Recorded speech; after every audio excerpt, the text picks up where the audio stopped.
একটা মহিলা 12 বছর একটা মাছের সঙ্গে থাকতো। তাদের সঙ্গে একটা বন্ধুত্বপূর্ণ সম্পর্ক তৈরি হয়েছিল, কিন্তু কে ভেবেছিল ওই মাছটি ওই মহিলাটিকে প্রাণী মেরে ফেলবে। তো আজকে আমাদের এই ভিডিওতে এমন কিছু প্রাণীদের সঙ্গে ঘটা ঘটনা দেখাবো যা দেখলে আপনার গায়ের লোম দাঁড়িয়ে যাবে। সর্বপ্রথম আমাদের এই লিস্টে রয়েছে জেসিকার স্টোরি, কারণ জেসিকার সঙ্গে এমন একটা ঘটনা ঘটেছিল যা দেখলে আপনার গায়ের প্রত্যেকটি লোম দাঁড়িয়ে যাবে। জেসিকা নামের এই মেয়েটি সামুদ্রিক প্রাণীদের সঙ্গে থাকতে খুব ভালোবাসতো, আর সেই সমস্ত প্রাণীদের সঙ্গে সে তার প্রফেশনাল জীবনটাকেও কাটাতো। কারণ এই মেয়েটির বাবা একজন বায়োলজিস্ট ছিল, তাই কোনো প্রাণীদেরকে নিয়ে রিসার্চ করার জন্য তাকে নিজের ল্যাবে নিয়ে আসতো। আর সেখান থেকে জেসিকার ইন্টারেস্ট প্রাণীদের উপর একটু বেশি হয়ে যায়। ধীরে ধীরে এই জেসিকা নামক মেয়েটির বয়স যত বাড়তে লাগলো, তত সামুদ্রিক প্রাণীদের সঙ্গে সে বেশি টাইম কাটাতে থাকতো। তবে এই মেয়েটির মধ্যে একটা ক্ষমতা ছিল, যে কোনো ডলফিনকে মিনিটের মধ্যে পোষ মানিয়ে নিতে পারত। ধীরে ধীরে এই মেয়েটি নিজের রিসার্চ কাজ চালিয়ে যাওয়ার জন্য প্রচুর মাছেদের সঙ্গে জীবন কাটায়। 19 বছর বয়সে সে একটা ডিগ্রিও পায়। ধীরে ধীরে এই ডলফিনগুলোর সঙ্গে তার সম্পর্ক আরো বাড়তে লাগলো। দেখতে দেখতে 21 বছর বয়সে এমন একটা কাজ করে ফেললো এই মেয়েটি, যা দেখে গোটা বিশ্ববাসী হতবাক হয়ে যায়। পৃথিবীর সবচেয়ে বড় মাছেদের শোয়ের একটা ট্রেনার হয়ে গেল এই মেয়েটি। একটা মাছ যেটার ওজন 5000 কেজির থেকেও বেশি, যেটা লম্বাতে 3-4টে মানুষের সমান, তাকে নিয়ে ট্রেন করতে হতো এই মেয়েটিকে। এমনই একদিন এই মেয়েটি শোতে যায় এবং সেখানে তার পোষ মানানো প্রচুর মাছও আসে। আর সেখানেই ঘটে যায় এমন এক ঘটনা যা দেখলে আপনিও অবাক হয়ে যাবেন। দেখুন, এই ডলফিন মাছগুলোকে দেখতে খুবই কিউট লাগে, কিন্তু এদের মুড যখন তখন ঘুরে যায়। এরা কখনো কখনো আপনার সঙ্গে ভালো ব্যবহার করবে, আবার কখনো কখনো আপনার সঙ্গে খারাপও ব্যবহার করে। সেদিনকার শোতে জেসিকা যা কিছু করতে বলছিল মাছটিকে, মাছটি কিন্তু তা করে দেখায়নি। জেসিকা ভালো করে বুঝতে পেরেছিল যে মাছটি তার কথা শুনছে না, কিন্তু তারপরেও শোয়ের ম্যানেজার যে ছিলেন সে জোর করে জেসিকাকে ওই মাছের সঙ্গে পরবর্তী একটা শো করতে পাঠায়। আর সেই লাস্ট শোটি দেখার জন্য কয়েক লাখ দর্শক সেখানে জড়ো হয়ে গিয়েছিল। প্রথম সেই শোটি তো ভালোই চলছিল এবং সেই মাছটি জেসিকার সমস্ত কথাও শুনছিল। আর এই শোটি দেখতে জেসিকার নিজের মা এবং বাবাও এসেছিল। সবকিছু ঠিকভাবে চলতে চলতেই সেই ঘটনাটি ঘটার সময়ও হয়ে গেল। জেসিকা ভাবছিল আজকে মাছটি আমার সমস্ত কথাই শুনছে, তাই মাছটিকে আমি এরপরে যা বলবো তাই সে করবে। কিন্তু এই ধারণাটি জেসিকার ভুল প্রমাণিত হলো। মাছটির উপরে সে উঠে বেড়ায় এবং মাছটিকে জেসিকা ইশারা করে যে আমাকে গোটা সুইমিং পুল ঘুরে নিয়ে বেড়াও। মাছটি প্রথমে তো সুইমিং পুলে ঘোরাচ্ছিল বটে, কিন্তু এরপরে হঠাৎ মাছটির মুড পরিবর্তন হয়ে যায়। কোনো ওয়ার্নিং না দিয়ে জেসিকার সমস্ত শরীরটাকে চেপাতে লাগে সেই মাছটি। হঠাৎ করে এই মাছটি জেসিকাকে মুখের মধ্যে ভরে নেয়। আর এই দৃশ্য দেখতে দেখতে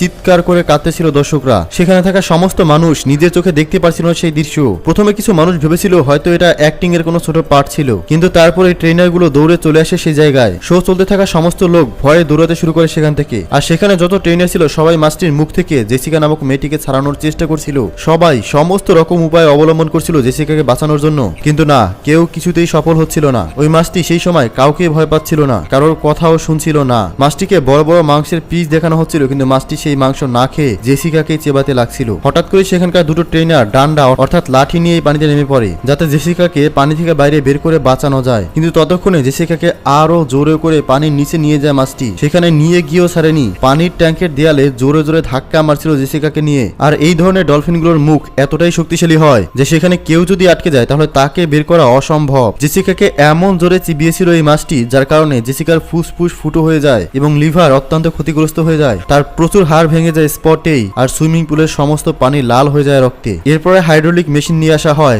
আর জোর করে সেই মাছটিকে পানির উপরে নিয়ে আসা হয়। তারপরে জেসিকাকে সেখান থেকে উদ্ধার করে নেওয়া হয়, কিন্তু ততক্ষণে অনেকটা দেরি হয়ে গিয়েছিল। তৎক্ষণাৎ অ্যাম্বুলেন্স ভাড়া করে ডাক্তারের কাছে নিয়ে যাওয়া হয় জেসিকাকে, কিন্তু ডাক্তাররা জেসিকাকে মৃত্যু বলে ঘোষণা করে দেয়। প্রথমত পানির নিচে সে শ্বাস প্রশ্বাস নিতে পারছিল না, দ্বিতীয়ত শরীর থেকে প্রচুর পরিমাণে রক্ত বেরিয়ে গিয়েছিল, যার কারণে অন দ্য স্পট সে সেখানেই মারা যায়। এই ঘটনা ঘটার পরে সেই পার্কের সমস্ত দরজা সারা জীবনের জন্য বন্ধ করে দেওয়া হয়। আজ পর্যন্ত এই পার্ক খোলা হয়নি। এবারে ডিউক নামের এই ব্যক্তির কথা শুনুন। এই ঘটনা শুনলে আপনি আবারও ভয় পেয়ে যাবেন। এই লোকটা এমন ভাবে নেশা করতো যে পৃথিবীতে খুব কম মানুষই এইভাবে নেশা করতে পারতো। এ সবসময় ড্রাগস নিয়ে চলতো এবং মুখে সিগারেট তার সবসময় থাকতো। নেশা করে এই লোকটি এমন কিছু কাজ করেছিল যার কারণে তাকে বছরের পর বছর জেলেও থাকতে হয়। এই ছেলেটি খেলা খুব বেশি ভালোবাসতো। রেডওয়ার্ড নামক এক ব্যক্তি যে একটা খেলা আবিষ্কার করেছিল তার বাড়িতে ঢুকে পড়েছিল জবরদস্তি করে, এবং যখন সে বন্দুক বের করে তখনই সে ভয়ে চলে যায়। আর তারপর থেকে পুলিশ তাকে খুঁজে পায়নি, কিন্তু হঠাৎ করে একদিন ওয়াটার পার্কের সামনে থেকে দেখা যায় সে দেয়াল টপকে চলে গিয়েছিল ওয়াটার শোটি দেখার জন্য। সেখানকার সিকিউরিটি গার্ড তাকে চিনতেও পারেনি, দেখতেও পায়নি। সাধারণ মানুষের মতোই সে ওই ওয়াটার পার্কের শো দেখার জন্য সমস্ত মানুষের মধ্যে গিয়ে বসে পড়ে। আর শো দেখতে দেখতে সে ওই চেয়ারের নিচেই ঘুমিয়ে পড়ে। সে এতটাই নেশা করেছিল এবং তার কাপড় জামা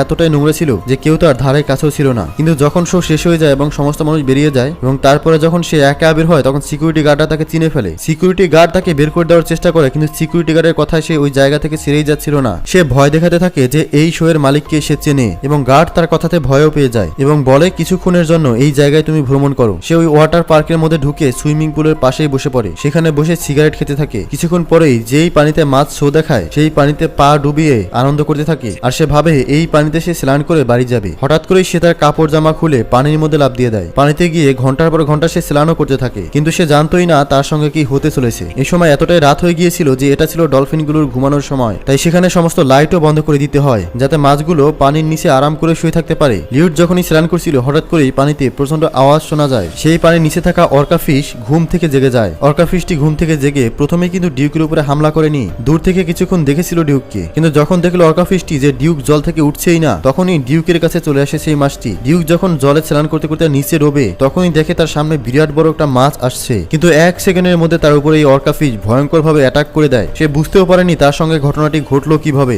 অর্কা ফিশটি এমন ভয়ানক ভাবে অ্যাটাক করে ওই ব্যক্তির উপরে যে এক সেকেন্ডের মধ্যে তার শরীরের হাড় ভেঙে চুরমার হয়ে যায়। তার শরীর থেকে গড় গড় করে রক্ত বের হতে থাকে এবং পানিতে মিশে যায়। সমস্ত পুলের পানির লাল হয়ে যায় আর সে মরে যায়। সারা রাত পানিতে সে ওইভাবেই ভেসেছিল মৃত অবস্থায়, কারণ তাকে দেখার মতো কোনো ব্যক্তি সেখানে ছিল না। কিন্তু সকালে যখন ট্রেনার এসে সেই সিওয়ার্ডকে খোলে তখন সেখানে ভয়ঙ্কর দৃশ্য দেখে তারা অবাক হয়ে যায়। সেখানকার ট্রেনাররা ভালো করে বুঝতে পারা যায় যে ঘটনাটি সেদিন রাতে ঘটেছিল কি। জল থেকে ডেড বডি বের করে হসপিটালে পাঠিয়ে দেওয়া হয় আর হসপিটালের ডাক্তাররা তাকে মৃত্যুই ঘোষণা করে দেয়। এই ধরনের আরো ভিডিও দেখতে চ্যানেলটিকে সাবস্ক্রাইব করে বেল আইকনটি অন করে রাখবেন। ধন্যবাদ।